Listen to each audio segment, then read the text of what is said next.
Hello everyone. So today we are going to discuss about the chapter 6 of Flamingo book English. The name of this chapter is Poets and Pancakes. So let's start. Here pancakes doesn't mean the food item that we eat like pancakes. It's not that. The pancake is a brand name. It is a brand that used to sell makeup items during the times during the earlier times. Like back then the movies were made, the films were mostly made inside, indoors. 95% movies were made indoors, and the 5% movies, like 95% of the shooting was done indoor, and the remaining 5% was only done outdoors. So that was the case in the past. So this is the story of a Gemini studio, which was owned by Mr. Vasan. So it was a it was Mr. Vasan's studio, and the studio at that time used to hire several type of peoples like the poets, the makeup artists, the legal advisors, the directors, the actors, actresses. At those times the actors and actresses were paid like monthly salary, but now actors and actresses are like free to go to any studios. But back then there was like they were only the particular only acting for a particular studio only. Other studio couldn't hire him. That was the case back then. So what he's trying to say is this was a studio that was situated in Madras, and now Ashoka Mitra, who is the author of this story, except we can say except, so he says that uh, the makeup room the makeup room was like a hair cutting salon. It was like a hair cutting salon.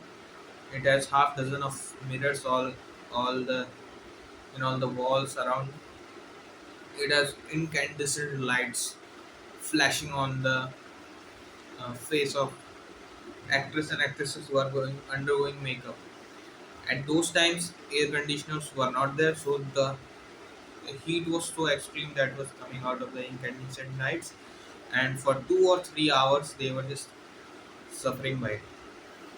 So it was a pretty bad experience, to be honest. So this is how the makeup used to be done on those days. At first, at the makeup department in Gemini Studios, there was a Bengali, but afterwards, a Madrasi makeup artist just like filled up the vacancy. Then that was it. So the makeup department also had an office boy. The work of the office boy was to slap means like slap the paint on the faces of like the crowds during the crowd shooting, like the crowd scene. If crowd scene was being shooted, then to hide every single pore on their face, the office boy of makeup department used to slap the paint on their faces. So this was his job. So and Ashoka Mitra, what was his job? His job was he worked in a cubicle. He used to take newspapers and cut them out. He didn't cut them out for nothing. He just cut them out and put in a file to secure the valid research points and news that are coming for the poet list. He was actually a junior poet, so he used to collect those data for senior poet to use them in the poetry. This was it. And but everybody else would think that he just does time pass. He just don't do anything. He just sit there and just tear the paper out and just waste his time. And maybe the boss also thinks like that. So anybody who would like feel frustrated while watching me, just come and give a lecture, extended lecture to him. So That was his life. And then the guy that he dislikes the most to listen the lecture of was the office boy. Why is that? Because the office boy was a really, he was not a boy. He was a 40 years old guy who joined like several years ago, but still he he joined several years ago to be in the hope of becoming a star actor or a director or a lyricist or a writer, but he ended up slapping paint on the faces of like crowd people. That was it. So he was just frustrated by his job and by his position, and he was just frustrated that how his literary skills are being going to the waste, and nobody is recognizing it. So he used to uh, tell all this, tell all his like epic poetry. Epic poetry means really big poetry like Mahabharata and Ramayana, like that. He used to tell those epics, and he was quite a poet. So that bored him the most. That bored Ashoka Mitram the most. So that was the case with the office boy. But one thing was even worse in him, that don't he, he don't think that it was his fault that he was getting this getting behaved like this. He just blames it to another person whose name was Kothamangalam Subbu. Kothamangalam Subbu was very like he was one of the multi-talented and so talented person that we cannot compare it. Seriously. He was a second placer of Gemini Studios after Mr. Vasan, and he was everything you see. He was a director, he was a writer, he was a poet, he was a creative person. He gave ideas, he gave like inspiration. He used to act in the stories, and he used to fix the scripts if needed. He used to he was very loyal to the boss as well as Gemini Studios, and he was uh, like head in charge of the poetry department or the writing department of the Gemini Studios. He was literally an all rounder. He was so good at it that he had envied him for a long time. Office boy envied him. He thinks that it's not because of his skills, it's because of he is a Brahmin. That's the virtue, that's why he's given a high position than me. And I'm working as an office boy, and he's just working as a second placer or the most valuable person in the studios. So let's dive into more description about the Kutamangalam Subbu. Kutamangalam Subbu was, as we all know, he was a Brahmin, as well as he was very charitable and nice guy. He was very hospitable or very calming, and he's very positive minded. He was very loyal to the Gemini Studios, to the boss. He was very creative. If like at that time the writers were like very write very uh, fictitious or very unwanted kind of story, like a rat who kills a tigress, and by feeling pity on their cub he nourishes them, like this type of stories. So this was very confusing and difficult to act. So he used to give some ideas about how we can perform this. If the producer didn't like the idea, he come with 14 more ideas. That was his creative skills, and he was literally so famous, so liked among others, and he was one of the best ones. So that was Kotamangalam Subbu. Not only that, he was also very nice literally achiever, because he had like written so many scripts and so many poems as well as so many literary works, and one of his famous was Hilana uh, Mangalam. Wait, let me be sure about that. Hilana Mohanambal. That was his famous literary work that had also made him another asset, another plus point to his skills. So that was Potamangalam Studio. There also worked a lawyer in the poem department of the writing department of the Gemini Studios. So now you have been thinking that why do a poet, why do a lawyer work in a poet department or writing department? So he was actually a legal advisor there.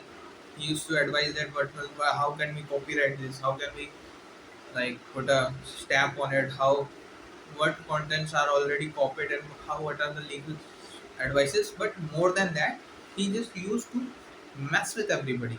He was not very nice. He was very cold. He gave very cold replies. He was not a creative person. He was a logical geek, and he was odd amongst them because everybody in the writing department was very creative and pops out with very fictional and other ideas. But he always used to think like logically, and he used to he used to like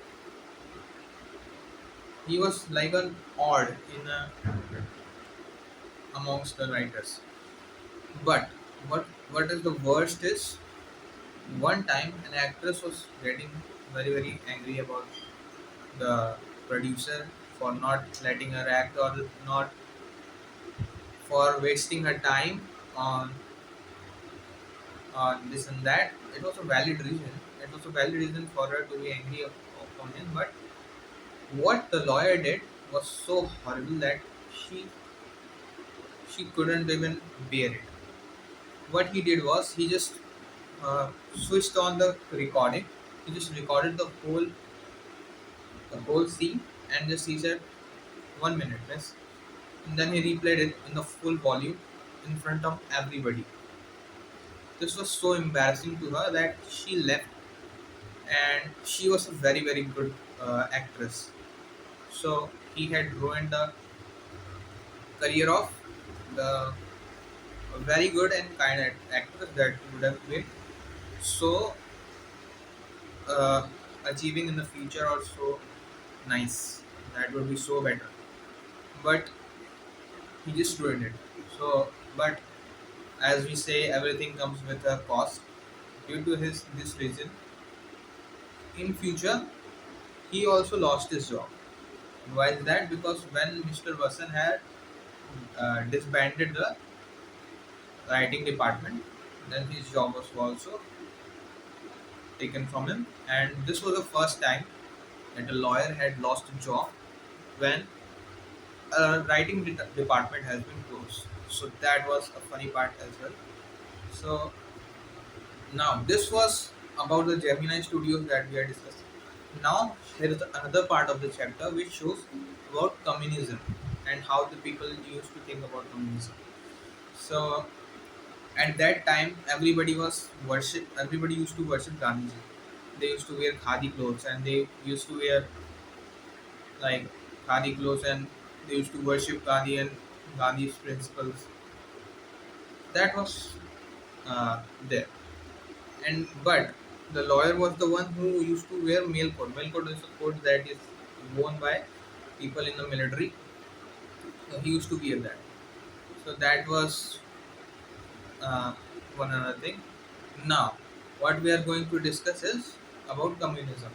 At that time, people used to think that communists are godless people. They do not even care and they do not even feel ashamed if they even kill their parents or their children. They are ruthless and they are heartless. They're literally monsters. They're literally monsters, and they cannot even we cannot even imagine how cruel and brutal they are. So that's something that uh, people of India used to think of. Then one day during 1952, uh, Mr. Vasan had invited a play group. Play group means like Frank Bushman's Moral Rearmament Army. It was like this, the group's name. They used to perform two shows like Jotham City and another one is Jotham City. One is Jotham City and the another one is sorry, Jotham Valley, and the another one is The Forgotten Factor. So these were very famous shows at those time, and Gemini Studios conducted them. They had conducted the show very nicely, where 200 of people from all over the world had came under the Frank Bushman moral rearmament army, and they just pulled off a very nice show. The show had a very nice scene of sunset and sunrise. So the scene was adopted by many Marathi studios for their well-being, and that was very nice. That was very nice for the people.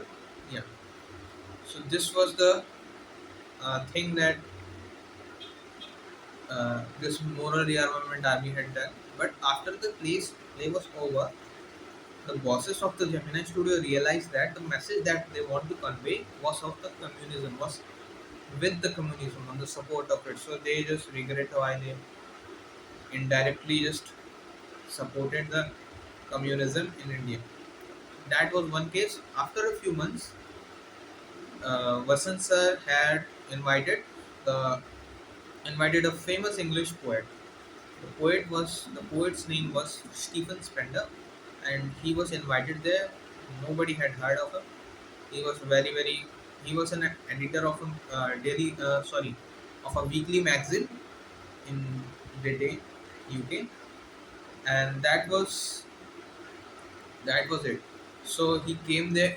He came here, and he just started telling about the things, like he started telling us about his speech, but his accent was so fluent in English that nobody can even understand the what he was trying to convey the message, and that made everybody to baffle on his speech. Nobody really understood anything, and he was also baffled by the reaction. Like when he was expecting a praise or expecting a shocking moment, then he just saw that everybody's face were down, like they were not understanding anything. He was also baffled by it. So this was the second time that Gemini Studio had organized a big event. So after that, many years later, when the Ashoka Mittal had left the Gemini Studios and film industries, he just went to a shop, to a bookshop, cheap bookshop, where he can buy books for uh, very less cost. So he went there, he bought some books. Then he just read that there was written Stephen Spender. So he just remembered that the event when the Stephen Spender came, he just felt like an old brother had met him, and he was like amazed by it, and he just read it. He just read his books. He got into deeper that he was searching for other books of Stephen Spender. He found the weekly magazine that we used to edit. It was called the Interview. Then he he reviewed it. After several books that he read about Stephen Spender, he found the book he wrote that says the God that has failed, and he has now the mystery that what he said that day, what message he had that he has to convey that day was very clear to him. He was very sure about it, and he understood that uh, he was trying to promote the communism, and that was the case there, and they again unintentionally promoted the communism there.